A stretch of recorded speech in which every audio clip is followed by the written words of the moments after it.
Natikman mo na rin ba yung ganitong klase ng luto mga kap? Ginataang saging na hilaw. Alam nyo mga kap, doon sa probinsya namin sa Quezon, kapag maraming mga natutumbang saging na hilaw na hindi pa sobrang magulang, ginagataan po namin.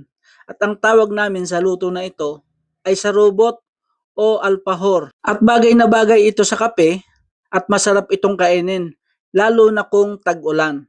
Napakasimple lang nitong lutuin mga kap. Kailangan mo lang saging, yung hindi sobrang magulang, hindi rin naman sobrang mura, kadamtaman lang. Babalatan natin. Pagkatapos ay ating gagayatin.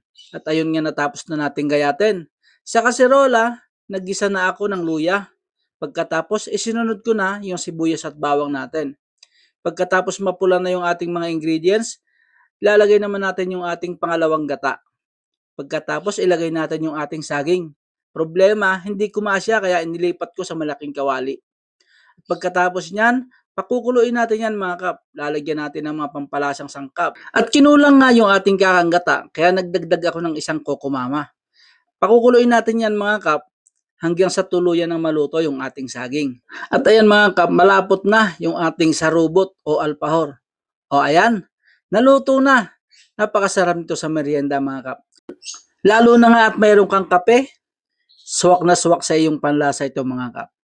O eto na, yung ating ginataang saging na hilaw, alpahor po ang tawag namin o sarubot. Napakasarap nito sa merienda.